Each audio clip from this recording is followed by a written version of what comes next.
और work against gravity के अंदर दो बातें हमने डिस्कस की थी कि ग्रेविटी जो होती है, अगर एक आप ज्यादा हाइट का कंसीडर करते हो तो ज्यादा हाइट जब आप लेते हो तो ग्रेविटी नॉन यूनिफॉर्म होती है, और अगर स्मॉल हाइट लेते हो तो ग्रेविटी यूनिफॉर्म होती है।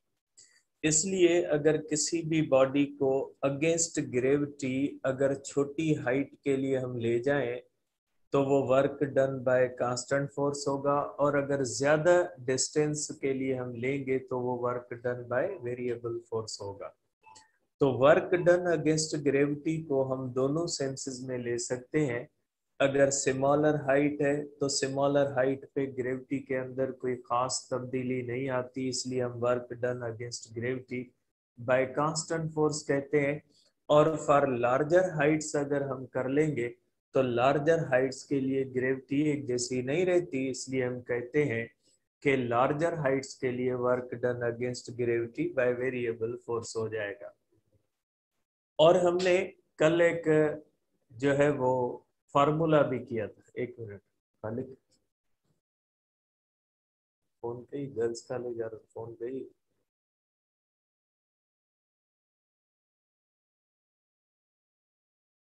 12 बजे, ठीक है। तो देखिए वर्क डन अगेंस्ट ग्रेविटी जो स्मॉलर हाइट्स के लिए हम लेते हैं वो work done by constant force होता है अगर वो हाइट्स स्मॉलर होती है। और स्मॉलर हाइट्स के लिए हमने पढ़ा भी था कि स्मॉलर हाइट्स का मकसद है ऐसी हाइट जो as compared to the radius of earth small height हो, तो उसको स्मॉलर हाइट कहा जाता है। हमने फार्मूला भी डिस्कस किया था। अब उस फार्मूला को मैं लिखता हूं और उसके बाद इस चीज को आगे डिस्कस करते हैं, क्योंकि इसके अंदर बहुत सारी चीजें भी रहती। हमने जस्ट फार्मूला किया था, ठीक है। तो हमने फार्मूला किसका किया था? Work done against gravity, work done against gravity between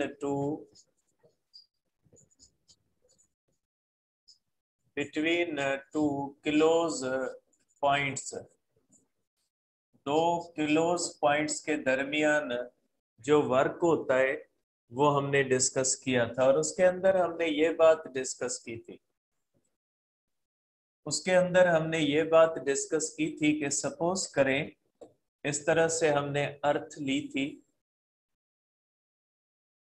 इस तरह से, और उसके अंदर हमने एक मास जो था, ये बॉडी का मास है, और इसको हमने पॉइंट ए पे रखा था और इसको हम लेके गए थे पॉइंट बी पे, ठीक है। इस तरह से हमने किया था और इस बॉडी का जो मास था वो एम था। और इसके अंदर हमने हाइट्स भी कंसीडर की थी। इसमें हमने बॉडी ए की हाइट को कंसीडर किया था फ्रॉम सरफेस ऑफ अर्थ, इसको इनिशियल हाइट हमने कहा था। और पॉइंट बी की हाइट को भी हमने सरफेस ऑफ अर्थ से कंसीडर किया था और इसको फाइनल हाइट कहा था। और ये थी हमारे पास हाइट जो बॉडी ने तय की है, और वो ये होती है H F minus H I. ये चीजें हमने डिस्कस की थी, और ये हमारे पास सेंटर ऑफ अर्थ, और ये है हमारे पास रेडियस ऑफ अर्थ, ठीक है। अब इसमें हमने ये किया था कि अगर किसी भी बॉडी को ए से बी की तरफ ले जाएंगे तो इसके वर्क अगेंस्ट ग्रेविटी जो था उसका फार्मूला हमने किया था -mgh, ठीक है। तो बेटा ये देखें, हमने कल परसों जो है वो यहां तक किया था कि अगर किसी भी बॉडी को हम पॉइंट ए से बी तक ले जाए, और इसमें हमने एक और बात भी कही थी कि पॉइंट ए से अगर बी तक ले जाते हैं तो विद द यूनिफॉर्म वेलोसिटी ले जाते हैं, और बॉडी जो होती है वो इक्विलिब्रियम के अंदर होती है। इक्विलिब्रियम के अंदर हम उसको ले जाते हैं from point A to the point B. तो उसके अंदर जब हम बॉडी को अगेंस्ट ग्रेविटी ले जाते हैं तो हमारा जो वर्क होता है वो होता है -mgh। अब इसमें सबसे पहली बात जो आपने डिस्कस करनी है वो बात ये डिस्कस करनी है कि वर्क डन अगेंस्ट ग्रेविटी किसके बराबर है? वर्क डन अगेंस्ट ग्रेविटी जो है ये बराबर है between A and B is equal to minus mgh। और आपको पता है कि ये जो होता है mgh किसके बराबर है? ये mgh होती है पोटेंशियल एनर्जी। mgh किसका फार्मूला है? मैट्रिक के अंदर आप पढ़े हो और आप एंट्री टेस्ट के हो माशाल्लाह, तो आपने तो पढ़ा ही होगा कि mgh किसका फार्मूला है। mgh जो है वो पोटेंशियल एनर्जी का फार्मूला है। इसका मकसद ये हुआ कि work from A to B is equal to हो जाएगा, ठीक है, change of potential energy between A and B. Total के बराबर नहीं होगा, ये वर्क चेंज पैदा करता है। क्योंकि देखें जब बॉडी यहाँ पे है पॉइंट ए पे तो इसके पास पोटेंशियल एनर्जी है। अब मैं इसको यहाँ पे ले जाता हूँ, इसका मकसद है मैंने यहाँ से लेकर यहाँ तक वर्क किया और ये जो मेरा किया हुआ वर्क है ये इसकी पोटेंशियल एनर्जी को क्या करेगा? बढ़ा देगा। तो इसका मकसद है ए के मुकाबले में बी तक जब बॉडी गई है तो उसकी पोटेंशियल एनर्जी इंक्रीज हुई है। तो इसका मतलब ये हुआ कि वर्क जो होता है वो is equal to the change in potential energy होता है, ठीक है। तो आप ये भी कह सकते हो कि वर्क जो होता है, work from A to B increases potential energy, ये इंक्रीज करता है पोटेंशियल एनर्जी, ठीक है। देयरफॉर आप कर सकते हो कि वर्क इज स्टोर्ड, देयरफॉर आप कह सकते हैं कि work is stored as potential energy. इसका मकसद है कि ये वर्क जो होता है ये पोटेंशियल एनर्जी के अंदर कन्वर्ट हो जाता है। जब हम वर्क करते हैं अगेंस्ट ग्रेविटी तो हमारा वर्क जो होता है वो पोटेंशियल एनर्जी को बढ़ाता है, क्योंकि यहाँ पे इसकी पोटेंशियल एनर्जी अगर मैं लिखूं तो इस बॉडी की यहाँ पे पोटेंशियल एनर्जी हो जाएगी, सपोज करें mgha, और यहाँ पे पोटेंशियल एनर्जी हो जाएगी इज इक्वल टू mgh_b। तो इसका मतलब ये हुआ कि HA जो है लेस देन HB है। इसका मकसद ये हुआ कि potential energy at B greater than potential energy at A है। तो इसका मतलब ये हुआ कि हमारा ये वर्क जो है ये स्टोर हो गया एज अ पोटेंशियल एनर्जी। इसीलिए हम कहते हैं कि पोटेंशियल एनर्जी की जो चेंज होती है वो किसके बराबर होती है? वर्क के बराबर होती है। आप यहाँ पे एक और चीज भी कर सकते हैं, work is equal to negative of potential energy, और पोटेंशियल एनर्जी की change is equal to negative of work भी कह सकते हैं। क्योंकि ये नेगेटिव साइन जो होती है ना ये सिर्फ डायरेक्शन को शो करती है कि अगर हम अगेंस्ट ग्रेविटी जाएंगे तो ही पोटेंशियल एनर्जी स्टोर होगी, अदरवाइज वर्क स्टोर नहीं होगा एज अ पोटेंशियल एनर्जी। तो नेगेटिव साइन हमें ये बताती है। तो पहली बात कौन सी हुई? पहली बात ये हुई कि जब हम किसी भी बॉडी को ग्रेविटेशनल फील्ड के अंदर मूव करवाते हैं from one place to another place, तो उसके अंदर हम अगर उसको अगेंस्ट ग्रेविटेशनल फोर्स हम मूव करवाएंगे तो जितना भी वर्क हम करेंगे वो हमारा वर्क उस बॉडी की पोटेंशियल एनर्जी को चेंज करेगा, और वो जो चेंज ऑफ पोटेंशियल एनर्जी होगी वो उतनी ही होगी जितना हम उसके ऊपर वर्क करेंगे। सपोज करें अगर हम 10 जूल वर्क करते हैं तो इसका मतलब है उस बॉडी की पोटेंशियल एनर्जी 10 जूल बढ़ जाती है। ये भी याद रखिएगा कि ये फार्मूला हमें सिर्फ चेंज ऑफ पोटेंशियल एनर्जी बताता है, और किसके दरमियान बताता है? Between two close points. तो मैं ये लिख लेता हूं यहाँ पे कि नोट कीजिएगा ठीक है, नोट ये कीजिएगा कि work is equal to minus mgh. This formula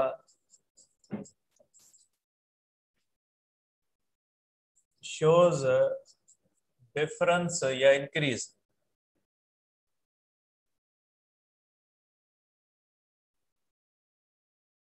This formula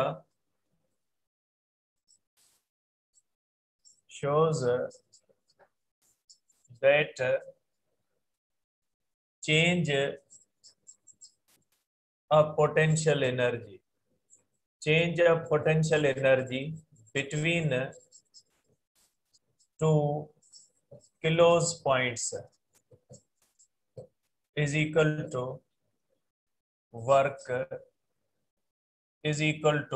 work between these points. Between 2 kilos points is equal to work between these points. ठीक है, अब ये जो फार्मूला होता है ये वर्क बिटवीन 2 किलोज पॉइंट्स के लिए इस्तेमाल होता है। अगर ज्यादा डिस्टेंस होगा, ज्यादा हाइट होगी, तो उसके लिए ये फार्मूला इस्तेमाल नहीं होगा। अब इसकी दूसरी बात ये होती है कि अगर हम इसके फार्मूले को देखते हैं तो फार्मूला वर्क का हो जाता है minus mgh final minus h initial. इसका मकसद है कि वर्क डन अगेंस्ट ग्रेविटी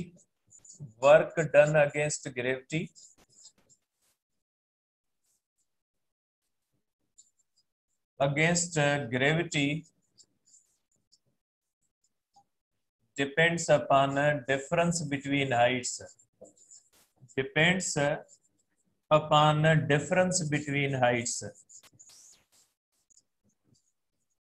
अब डिफरेंस बिटवीन हाइट्स पे डिपेंड करता है, तो क्या ज्यादा किसमें कौन सी इंपॉर्टेंट बात हुई कि ये डिपेंड करता है डिफरेंस बिटवीन हाइट्स।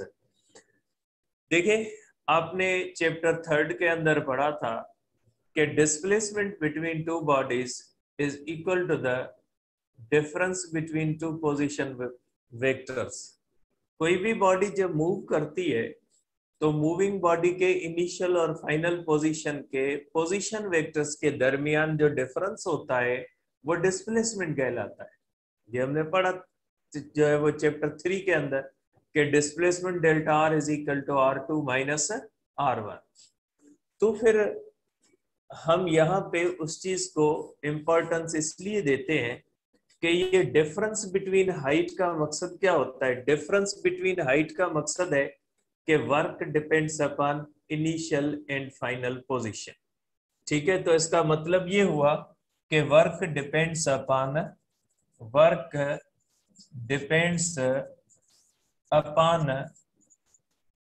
इनिशियल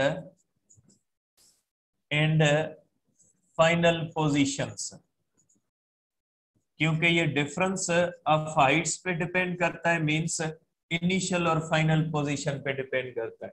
अगर ये फाइनल पोजीशन बी जो है वो दूर हो जाएगी तो डिफरेंस बढ़ जाएगा और वर्क क्या हो जाएगा, बढ़ जाएगा। तो डिफरेंस का मकसद ये हुआ कि ये इनिशियल और फाइनल पोजीशन पे डिपेंड करता है। और इनिशियल और फाइनल पोजीशन पे कौन डिपेंड करता है, डिस्प्लेसमेंट डिपेंड करता है। ठीक है, आपने डिस्प्लेसमेंट पढ़ा है, आपको पता है डिस्प्लेसमेंट होता क्या है। इनिशियल और फाइनल पोजीशन के दरमियान डिफरेंस जो आ जाता है इन पर्टिकुलर डायरेक्शन, उसको क्या कहा जाता है, उसको डिस्प्लेसमेंट कहा जाता है। तो इसका मतलब ये हुआ कि work against gravity depends upon displacement, क्योंकि इनिशियल और फाइनल पोजीशंस पे डिपेंड करता है। इसका मकसद है वर्क अगेंस्ट ग्रेविटी, मैं कह रहा हूं work against gravity depends upon displacement. ठीक है, means work against gravity depend करता है डिस्प्लेसमेंट पे। ठीक है, इसका एक और मतलब भी हुआ। इसका और मतलब क्या हुआ इसका और मतलब ये हुआ कि फिर तो ये डिस्टेंस पे डिपेंड नहीं करता। ठीक है, डिस्टेंस पे डिपेंड नहीं करता, इसका क्या मतलब हुआ, फिर तो आप चाहे किसी बॉडी को यहां से लेकर ये पाथ कह ले, इस पाथ से पाथ 1 से लेके आप जाएं ए से बी तक, या इस बॉडी को सीधा लेके जाएं ए से बी तक, ठीक है, तो वर्क क्या हो जाएगा, सेम होगा। अगर इनिशियल और फाइनल पोजीशन पे डिपेंड करता है तो आप ए से बी से तक सीधा ले जाएं या ए से बी से इस तरह घुमा के ले जाएं, इनिशियल और फाइनल पोजीशन जो होती है वो सेम होती है। इसका मकसद है डिस्प्लेसमेंट तो दोनों कंडीशन के अंदर सेम हुआ, क्योंकि डिस्प्लेसमेंट तो पाथ पे डिपेंड नहीं करता, डिस्प्लेसमेंट तो ओनली डिपेंड करता है इनिशियल और फाइनल पोजीशन पे। तो इसका मतलब ये हुआ कि वर्क डन अगेंस्ट ग्रेविटी जो होगा वो डिपेंड करेगा ओनली डिस्प्लेसमेंट पे और डिपेंड नहीं करेगा डिस्टेंस पे या पाथ पे। ठीक है, work against gravity, work against gravity does not depends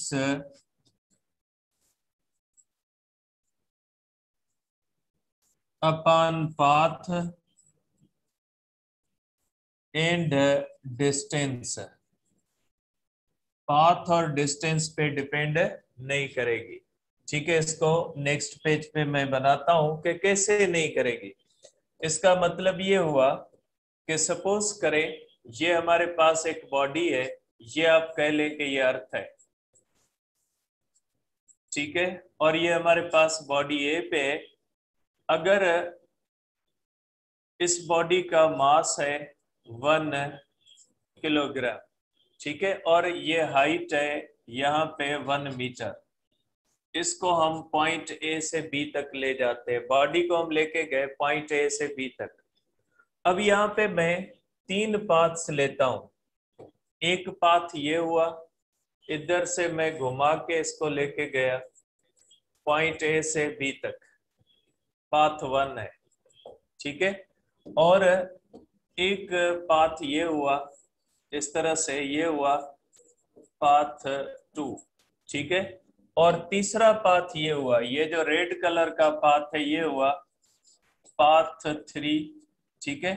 अब देखिए पाथ 1 और 2 कर्व्ड है, पाथ 3 जो होता है वो स्ट्रेट लाइन में।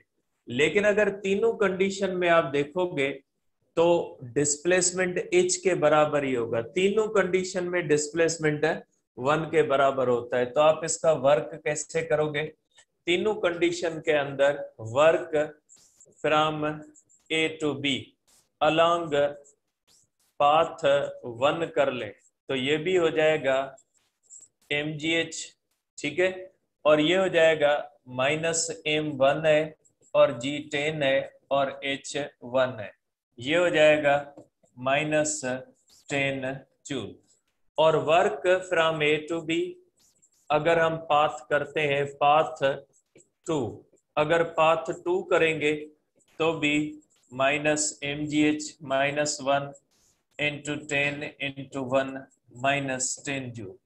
अगर work from A to B, ठीक है, पाथ अगर आप करोगे, पाथ अगर 3 करोगे तो भी -mgh होगा -1 into 10 into 1 is equal to 10 joule होगा। तीनों कंडीशन के अंदर वर्क जो होगा वो सेम होगा, क्योंकि work depends upon difference between Heights, और डिफरेंस बिटवीन हाइट्स का मकसद है initial and final position. Initial और फाइनल पोजीशन पे जब डिपेंड करता है, इसका मकसद है वो पाथ पे डिपेंड नहीं करता, इंडिपेंडेंट ऑफ पाथ है, और पाथ पे डिपेंड नहीं करता, मकसद ये डिस्टेंस पे डिपेंड नहीं करता। ठीक है, तो ये डिस्टेंस पे भी डिपेंड नहीं करता। ठीक है, तो ये हो गई हमारे पास 2 पॉइंट्स इसकी कंप्लीट। कौन सी, के work done against gravity store होता है एज अ पोटेंशियल एनर्जी,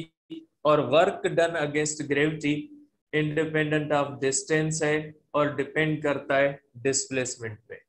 इसकी तीसरी बात है, ठीक है। तीसरी बात कौन सी हुई?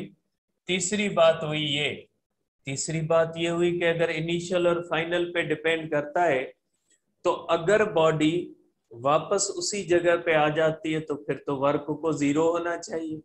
कैसे? कि फॉर एग्जांपल ये पेन है, ठीक है, ये पेन है, ठीक है। अब अगर इस पेन को मैं यहाँ पे लेके गया और फिर यहाँ पे वापस लेके आया, तो इनिशियल और फाइनल पोजीशन हुई सेम, डिस्प्लेसमेंट हुआ जीरो, तो फिर वर्क क्या होना चाहिए? जीरो। तो होता भी ऐसे ही है कि जब हम किसी भी बॉडी को ऊपर ले जाते हैं तो वर्क स्टोर होता है जब पोटेंशियल एनर्जी, फिर उसी बॉडी को जब हम इस तरह से करते हैं तो ये work done against work done by gravity हो जाता है। तो जो पोटेंशियल एनर्जी स्टोर होती है वो किस में चली जाती है? काइनेटिक में। और बात वहीं पे आके खत्म होती है। जब बॉडी यहाँ पे मेरे हाथ पे आई तो जितनी पोटेंशियल एनर्जी पहले थी उतनी बाद में, कोई भी चेंज नहीं आई, कोई भी चेंज नहीं आई, तो वर्क क्या हुआ? जीरो। ठीक है, तो ये बात ध्यान में रखिएगा। तो इसका मतलब ये हुआ कि work done in closed path फिर जीरो माना जाएगा। ठीक है, work done in closed path zero माना जाएगा। क्यों जीरो माना जाएगा, अब इसको डिस्कस करते हैं। इसका मतलब ये हुआ कि work done against gravity, against gravity in closed path.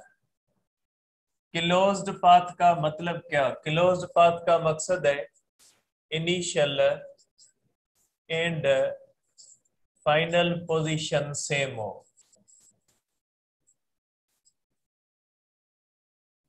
ठीक है, इज जीरो। कि work done in closed path zero होता है। कैसे होता है, मैं इसको प्रूव करता हूं। ठीक है, इसको हम मैथमेटिकली प्रूव करते हैं कि work done against gravity in closed path zero होता भी है या नहीं होता। ठीक है, सपोज करें हमारे पास ये अर्थ है, ठीक है, सपोज करें ये हमारे पास अर्थ है और ये बॉडी है हमारे पास पॉइंट ए पे। ठीक है, हमारे पास ये बॉडी है पॉइंट ए पे। ठीक है, अब इस बॉडी को मैं लेके जाता हूं इस तरह से, मैं लेके गया इस बॉडी को पॉइंट बी पे। ठीक है, और इस बॉडी को मैं पॉइंट ए से लेके गया, सॉरी बी से लेके गया सी पे। ठीक है, और इस बॉडी को मैं सी से लेके आ गया पॉइंट ए पे। तो ये हुआ क्लोज्ड पाथ। क्लोज्ड पाथ का मकसद हुआ कि जिस जगह से स्टार्ट किया उसी जगह पे वापस आ गया। या ये करें हम सर्किल में रिवॉल्व करवाएं, ये पॉइंट ए है, ये पॉइंट अगर बॉडी को इस तरह से पॉइंट बी तक ले जाएं और पॉइंट बी से वापस हम कहां पे ले जाएं? वापस ए पे ले आए। ठीक है, तो ये भी क्या हुआ? क्लोज्ड पाथ हुआ। क्लोज्ड पाथ का मकसद है जिसका कोई भी एंड ना हो। सर्किल है, कोई भी ऐसी चीज जिसका एंड ना हो, उसको हम क्या कहेंगे? उसको हम कहेंगे क्लोज्ड पाथ। तो work done against gravity in closed path जो होता है वो जीरो होना चाहिए। क्यों जीरो होना चाहिए? इसलिए कि वर्क डिपेंड करता है डिस्प्लेसमेंट पे, और डिस्प्लेसमेंट किस पे डिपेंड करता है? डिस्प्लेसमेंट डिपेंड करता है इनिशियल और फाइनल पोजीशन पे। इसका मतलब ये हुआ कि अगर बॉडी जिस पॉइंट से स्टार्ट लेती है उसी पॉइंट पे वापस आ जाती है तो डिस्प्लेसमेंट तो जीरो हुआ। डिस्प्लेसमेंट जीरो हुआ तो वर्क को क्या होना चाहिए? वर्क को होना चाहिए जीरो। अब हम देखते हैं, अब हम एक पाथ लेते हैं, हम एक पाथ लेते हैं फ्रॉम जो है वो ए टू बी टू सी। अब यहाँ पे हम इसको प्रूव करते हैं कि अगर किसी भी बॉडी को हम ए से बी से सी तक लेके फिर वापस ए तक आए तो वर्क जीरो होता है या नहीं आता। अब हम करते हैं, एक है हमारे पास ये है पाथ वन। ठीक है, अगर इसको सीधा हम ले जाएं यहां तक, और दूसरा ये हुआ, ये हुआ पाथ टू। ठीक है, पाथ 1 कौन सा हुआ? पाथ 1 हुआ ए टू बी स्ट्रेट,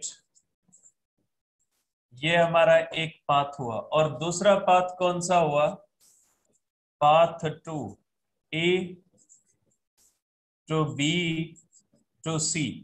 ठीक है, अब हमारे पास दो पाथ हुए। पहली बात हम कौन सा देखेंगे? पहली बात हम ये देखेंगे, अब मैथमेटिकली हम देखेंगे, इक्वेशन के अंदर हम प्रूव करेंगे कि क्या वाकई work done against gravity path पे डिपेंड नहीं करता। मैंने ये पहले बात आपको कही। अब इसको देखते कि वाकई ये बात सही है या गलत है, क्योंकि हमें वैसे कॉमनली मानने में नहीं आता कि यहाँ पे डिस्टेंस ज्यादा होगा, यहाँ पे कम होगा, कैसे इक्वल होगा। देखते हैं कि ये कैसे इक्वल होता है। ठीक है, अब पहली बात हम इसके अंदर कैलकुलेशन के अंदर ये प्रूव करेंगे कि work done independent of path है। ठीक है, और दूसरी बात हम ये डिस्कस करेंगे कि work done in closed path zero है। कैसे होता है देखते हैं। ठीक है, अब देखते हैं, इसकी करते हैं कैलकुलेशन।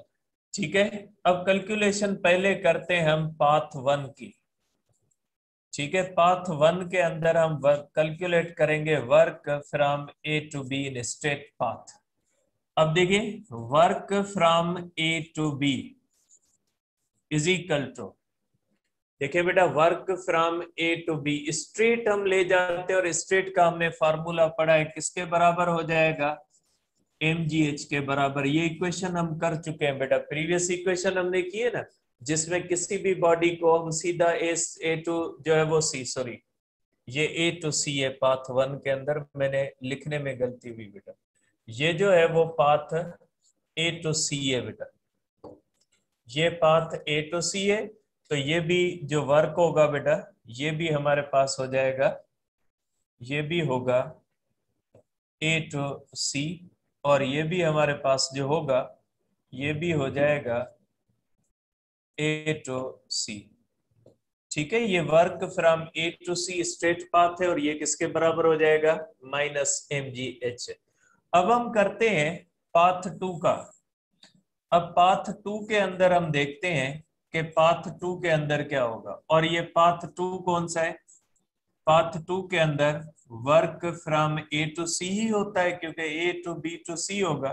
इसके अंदर दो वर्क आते हैं, A to B plus work from B to C होगा।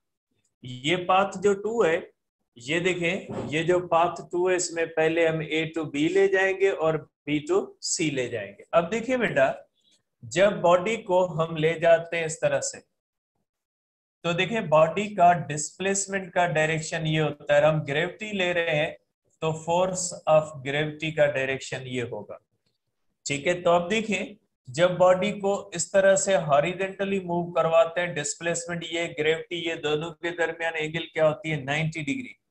Therefore work from A to B is equal to, ठीक है, इज इक्वल टू हो जाएगा force F S cos theta, और ये हो जाएगा ए फेस कॉस 90 डिग्री, और कॉस 90 डिग्री 0 के बराबर होती है।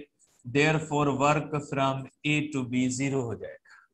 ठीक है, अब ले आते हैं हम यहाँ पे, अब हम लेते हैं वर्क फ्रॉम बी टू सी। अब देखिए बेटा, ये बी टू सी जो पाथ होता है, ये स्ट्रेट नहीं है, ये पाथ लाइक इंक्लाइंड प्लेन है।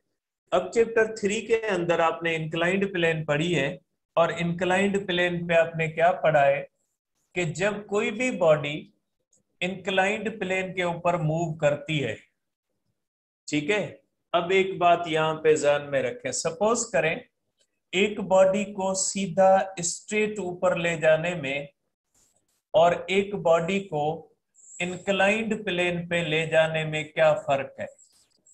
इंक्लाइंड प्लेन पे हम क्यों लेते हैं? जैसे मजदूरों का एक एग्जांपल है कि मजदूर जब ट्रक को लोड करते हैं तो उसके ऊपर एक पट्टी लगी होती है जो लाइक इंक्लाइंड प्लेन होती है।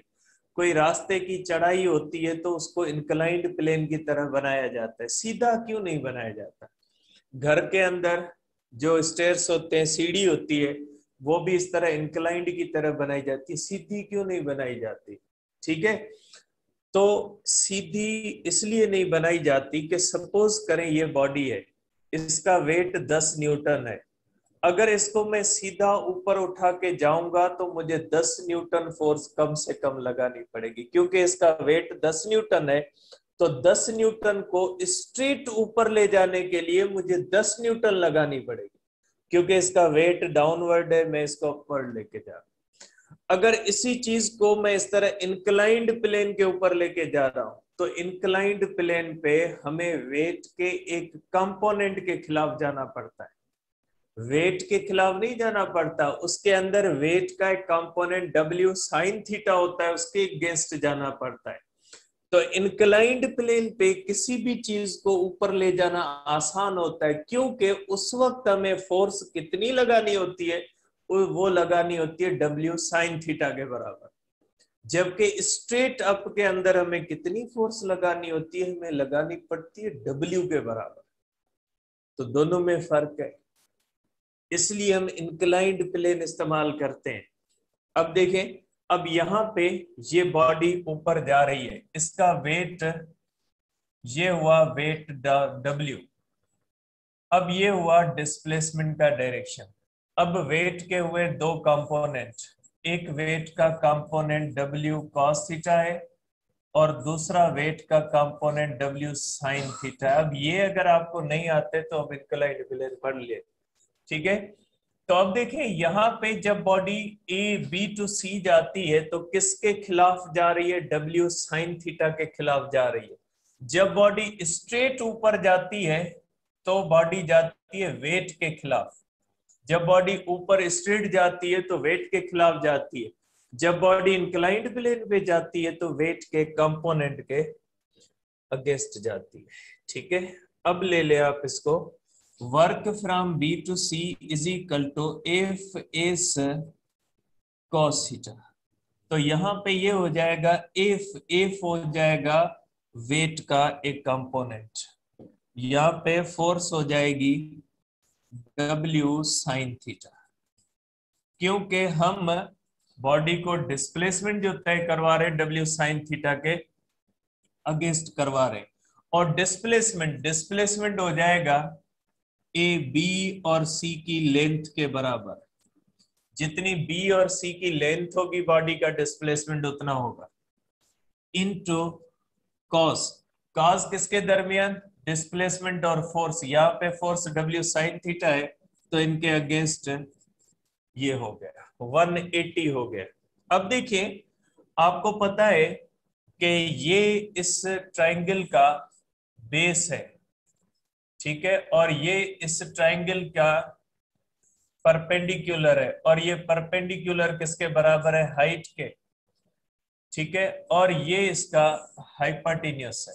मैंने ट्रायंगल लिया है right angle triangle, ABC right angle triangle है, बेस है, ये हमारे पास परपेंडिकुलर है, क्योंकि ये बॉडी ऊपर जा रही है तो ये थीटा हम लेंगे यहाँ पे, ठीक है। ये जो W cos थीटा है, ये थीटा कौन सी होगी? ये होगी, ठीक है। अब इसके हिसाब से ये परपेंडिकुलर है, ये हाइपोटेन्यूस है और ये बेस है, ठीक है। आप ले आए इस इक्वेशन को आगे कि work from B to C is equal to W sine theta, W होता है mg sine theta. Sine theta किसके बराबर होता है? यहाँ पे ट्रायंगल के अंदर साइन थीटा होगा perpendicular upon hypotenuse, perpendicular upon hypotenuse, ठीक है, इनटू BC, BC लेंथ है, डिस्प्लेसमेंट के बराबर है, इनटू कॉस 180 माइनस 1 के बराबर होगी।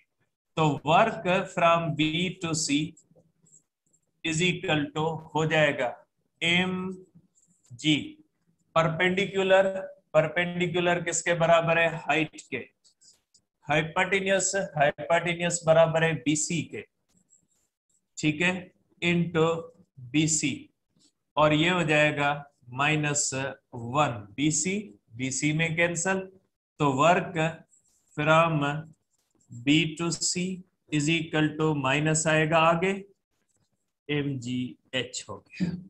ठीक, तो पहली बात तो प्रूव हो चुकी कि अगर आप किसी भी बॉडी को ए टू सी सीधा ले जाएं या किसी भी बॉडी को ए टू सी सीधा लेके जाए या बी टू सी और ए टू बी ले जाए तो बात तो वही होती है। ठीक है, अब इसका मतलब ये हुआ कि वर्क अलोंग पाथ 1 और पाथ 1 है A to C is equal to minus mgh। ठीक है, और वर्क अलोंग पाथ 2 कौन सा है, work from A to C is equal to work from A to B plus work from B to C. तो work second path में क्या हो जाएगा, is equal to work from A to B, 0 हमने किया है, और ये किसके बराबर है, माइनस mgh है। तो इसका मकसद है कि work along path 1 is equal to work along path 2, दोनों पाथ पे इक्वल है। इसका मकसद है वर्क इज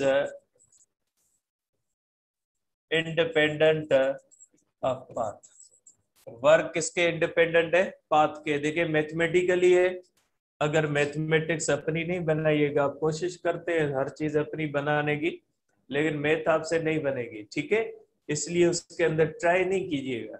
तो मैथमेटिकली अगर मैंने कोई गलती की है तो मुझे बता दीजिएगा, लेकिन आजकल मैंने नोट किया है कि कुछ बच्चे मैथ्स अपनी बनाने की कोशिश कर रहे हैं, मैथ आपसे नहीं बनेगी। ठीक है, आप भले होंगे आइंस्टाइन होंगे, स्टीफन हॉकिंग होंगे दौर के, लेकिन अभी आपसे मैथ नहीं बनेगी। मैथ के रूल आपसे चेंज नहीं होंगे।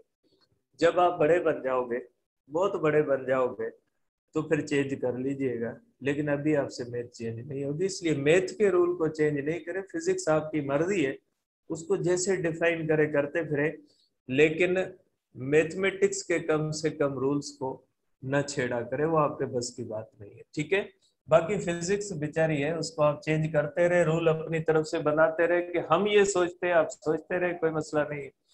तो work is independent of path हो गया। अब हम दूसरी बात करते हैं कि work done in closed path 0 कैसे होगा। ठीक है, तो ऐसे होगा, देखिए अब वही मैं ट्राइंगल यहां पे बनाता हूं।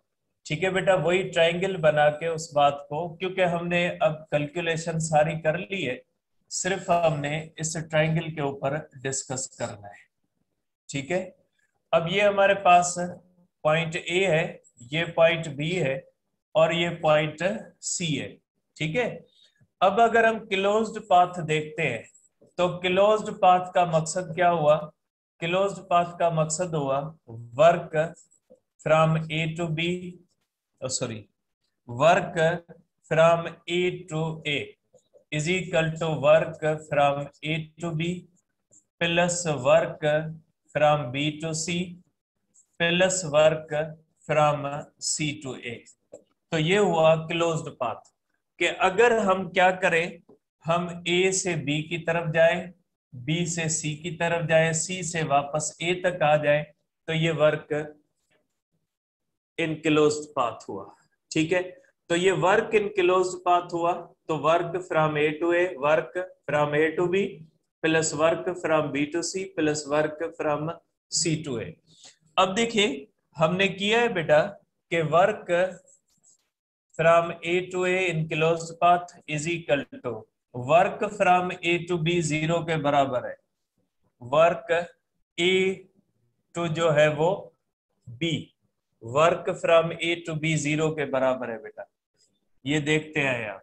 और work from B to C is equal to minus mgh के बराबर है।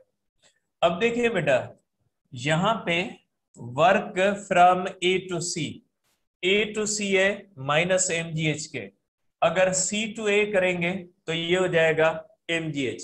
वर्क डन अगेंस्ट ग्रेविटी होता है -mgh, और ये होता है जब बॉडी ऊपर से नीचे आती है, ये वर्क डन बाय ग्रेविटी होता है।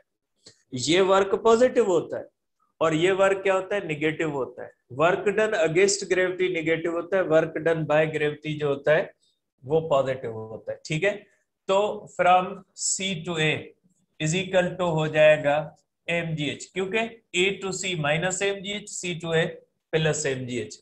तो work from A to A in close path 0 -mgh +mgh is equal to 0, means work done in closed path is equal to 0।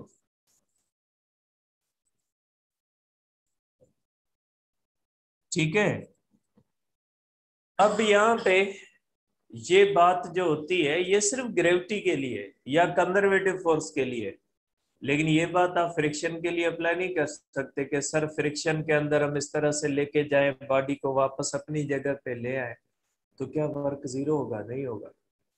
ये फ्रिक्शन है, फ्रिक्शन के अंदर कोई भी ऐसी प्रॉपर्टी नहीं है जिसके अंदर work depends upon displacement.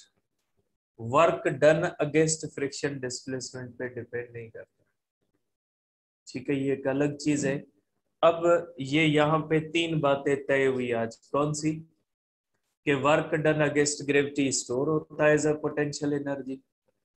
Work done against gravity independent of path है, ओनली डिपेंड करता है इनिशियल और फाइनल पोजीशन पे, मतलब कि वर्क डिपेंड करता है डिस्प्लेसमेंट पे, और हमने मैथमेटिकली भी देखा। और तीसरी बात ये कि अगर ग्रेविटी के अंदर किसी भी बॉडी को मूव करवाएंगे तो work done in closed path in gravitational field जो होगा वो क्या हो जाएगा?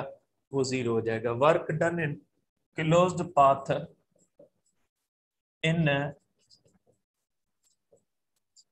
Gravitational field is equal to 0।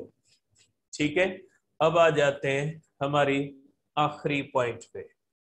आखिरी पॉइंट को मैं पहले समराइज करता हूं। ठीक है, तो यहां पे ये ध्यान में रखिएगा, जो हमने चीजें पढ़ी उनको सिर्फ मैं सिंपली समराइज कर रहा हूं। Work against gravity is stored as potential energy। work done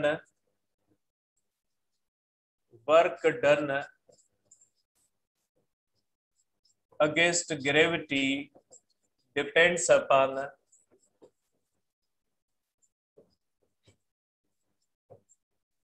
displacement। ठीक है, work against gravity, work done against gravity, ठीक है, work done against gravity in closed path is equal to 0। ठीक है, ग्रेविटी है force, work done against gravity store होता है as a potential energy. Work done against gravity initial और final position पे against gravity in closed path 0 होता है। तो ऐसी फोर्स जिसके अंदर ये प्रॉपर्टीज हो उसको कंजर्वेटिव फोर्स कहा जाता है। इसलिए हम ग्रेविटी को कहते हैं कंजर्वेटिव फोर्स। कंजर्वेटिव फोर्स का मकसद है जो अपने अंदर चीजों को स्टोर करने की सलाहियत रखे, जो जरूरत के मुताबिक उसको वापस देने की सलाहियत रखती है। जैसे ग्रेविटी वर्क को अपने अंदर स्टोर कर लेती है। ठीक है, और ये बात ध्यान में रखिएगा, वर्क की सूरत में स्टोर नहीं होता, वर्क हमेशा एनर्जी की सूरत में स्टोर होता है। स्टोर वर्क नहीं होता, स्टोर एनर्जी होती है। ध्यान में रखिएगा, आगे पॉइंट काम आएगी। वर्क स्टोर नहीं, जो स्टोर्ड चीज है वो वर्क नहीं होती, वो एनर्जी की सूरत में होता है। ठीक है, वर्क किस सूरत में स्टोर होता है? एनर्जी की सूरत में स्टोर होता है। वर्क खुद एज अ वर्क स्टोर नहीं होता, वर्क एक एनर्जी में कन्वर्ट होता है, वो एनर्जी स्टोर्ड मानी जाती है। वर्क या बॉडी करती है या बॉडी के ऊपर किया जाता है। वर्क अंदर स्टोर नहीं होता, स्टोर एनर्जी होती है। जैसे work done against gravity stored as potential energy, ऐसे नहीं होता वर्क स्टोर हो गया ग्रेविटी के अंदर, वर्क स्टोर नहीं होता, वर्क किया जाता है या बॉडी वर्क करती है। स्टोर जो होती है वो एनर्जी होती है। ठीक है, तो ये ध्यान में रखिएगा। तो ये कोई भी ऐसी फोर्स जो कंजर्व कर ले चीज को, वर्क को स्टोर कर ले as a potential energy, friction नहीं करती है ऐसे। Work done against friction store नहीं होता पोटेंशियल एनर्जी। तो friction is not conservative force, friction is contact force. और ये जो ग्रेविटी होती है वो कंजर्वेटिव फोर्स है, इसलिए स्टोर कर लेती है। तो आप कहोगे इसका कंक्लूजन क्या हुआ? इसका कंक्लूजन ये हुआ, कंक्लूजन ये हुआ कि ग्रेविटी इज कंजर्वेटिव फोर्स। ठीक है, या gravitational field is conservative field.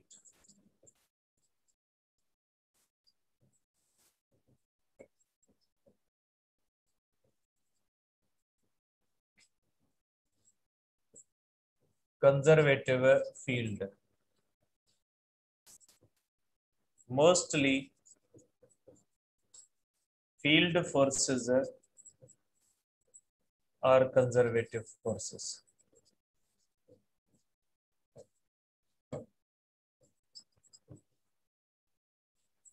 Are central forces.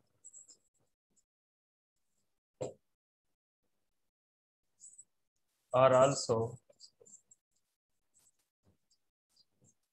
conservative forces.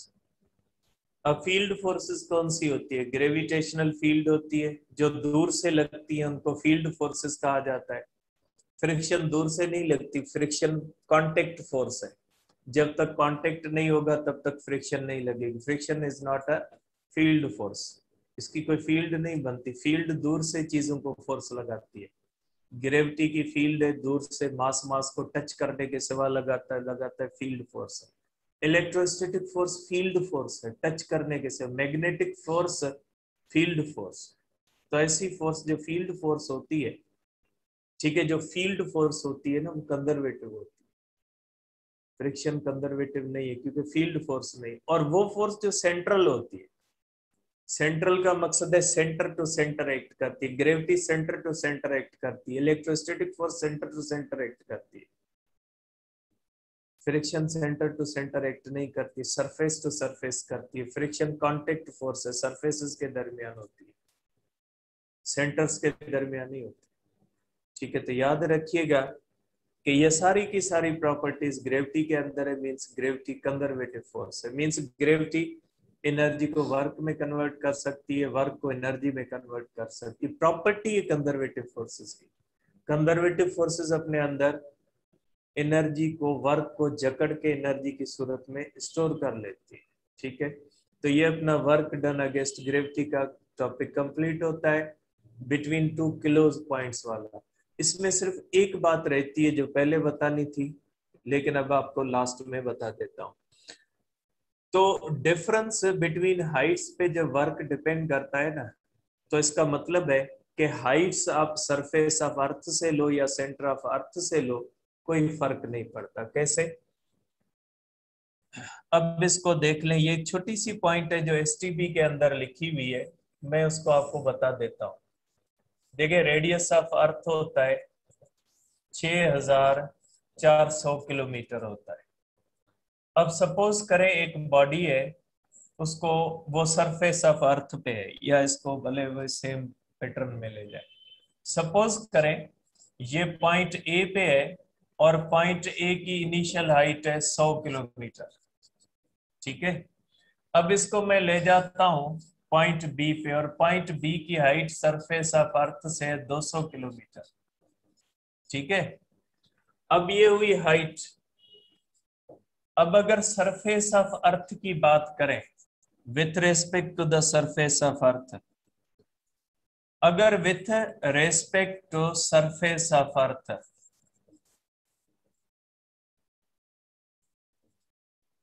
Surface of earth की बात करें, इसका मास ले लें ताकि आप कैलकुलेशन खुद कीजिएगा। अगर सरफेस ऑफ अर्थ की बात कर लें तो work from A to B is equal to mass 1, gravity 10, और H means difference 200 minus 100 is equal to 100 kilometre. तो work from A to B कितना हुआ, इज इक्वल टू, ये हो गया आपके पास 100 जो है वो, यहाँ पे जो है वो हो जाएगा 1000 किलो जूल हो जाएगा, क्योंकि 100 किलोमीटर है, 100 इंटू 10⁻3, तो ये होगा 1000 किलो जूल हो जाएगा। ठीक है, ये आपका वर्क हुआ ए टू बी के हिसाब से। ठीक है, अब देखें, अब अगर हम करें with respect to centre of earth, अगर सेंटर ऑफ अर्थ के हिसाब से हम हाइट लेते हैं तो सेंटर ऑफ अर्थ के हिसाब से हाइट इनिशियल हो जाएगी 6400 प्लस 100 किलोमीटर, 6500 किलोमीटर हो जाएगी, क्योंकि सरफेस ऑफ अर्थ से अगर 100 किलोमीटर है तो सेंटर ऑफ अर्थ से 6400 रेडियस है, और फाइनल हाइट कितनी हो जाएगी, is equal to 6400 plus 200 is equal to 6600 kilometre हो जाएगी। तो वर्क क्या हो जाएगा, वर्क सेम आ जाएगा, कैलकुलेट करके देख लीजिएगा। ठीक है, क्योंकि डिफरेंस है ना 6600 माइनस 6500, डिफरेंस वही 100 आएगा। इसलिए जब आप वर्क अगेंस्ट ग्रेविटी कैलकुलेट करते कोई फर्क नहीं पड़ता आप हाइट कहां से लेते, सरफेस ऑफ अर्थ से लो या सेंटर ऑफ अर्थ से लो, तो हाइट के डिफरेंस पे डिपेंड करता है, डिफरेंस सेम आएगा, आप सेंटर ऑफ अर्थ से लो या सरफेस ऑफ अर्थ। और दूसरी बात कि सरफेस ऑफ अर्थ पे जब बॉडी होती है उसकी पोटेंशियल एनर्जी एक्चुअल जीरो नहीं होती, वहां पे आर्बिट्ररी जीरो होती है, क्योंकि पोटेंशियल एनर्जी जीरो कहाँ पे होती है, वो वहां पे होती है जहां पे ग्रेविटी नहीं होती। पोटेंशियल एनर्जी किस वजह से आती है, due to the gravitational force, और ग्रेविटेशनल फोर्स जहां पे जीरो होगी वहां पे पोटेंशियल एनर्जी जीरो होगी। अब ग्रेविटी तो जीरो दो तरह से होती है, एक नेट ग्रेविटी जीरो होती है, एक एक्चुअल ग्रेविटी जीरो होती है। नेट ग्रेविटी तो सेंटर ऑफ अर्थ पे भी जीरो होती है, और एक्चुअल ग्रेविटी इंफिनिटी पे जीरो होती है। तो कल डिस्कस करेंगे कि एक्चुअल पोटेंशियल एनर्जी कहाँ पे जीरो होगी, या जब जहां पे आएगा वहां पे डिस्कस कर लेंगे। अभी यहाँ पे ध्यान में रखिएगा, सरफेस ऑफ अर्थ जो होता है वो एक्चुअल पोटेंशियल एनर्जी का जीरो नहीं है, वो आर्बिट्ररी जीरो होता है। जैसे 0 degree Celsius actual temperature zero नहीं है, ये हमारी मेजरमेंट्स के लिए एक रेफरेंस पॉइंट के तौर पे हम इस्तेमाल करते हैं, बट एक्चुअल केल्विन होता है जीरो, एब्सोल्यूट जीरो। तो कभी कभी हम अपनी आसानी के लिए कैलकुलेशंस के लिए एक ऐसी पॉइंट ले लेते हैं जहां पे हम आर्बिट्ररी कहते हैं कि वो चीज जीरो है। जैसे आइस के टेम्परेचर को हम आर्बिट्रली कहते हैं कि जीरो है, लेकिन एक्चुअली आइस का टेम्परेचर जीरो नहीं। ठीक है, तो इसी तरह से सरफेस ऑफ अर्थ जो है उसके ऊपर पोटेंशियल एनर्जी हम जीरो तो मानते हैं, लेकिन आर्बिट्ररी जीरो है, एक्चुअली सरफेस ऑफ अर्थ पे जीरो नहीं। ठीक है, कल डिस्कस करेंगे आगे। ठीक है, और पेपर की एक्सप्लेनेशन बेटा भेज देंगे, और बहुत सारे बच्चों के बहुत सारे प्रॉब्लम्स हैं। मसला ये है कि हर चीज का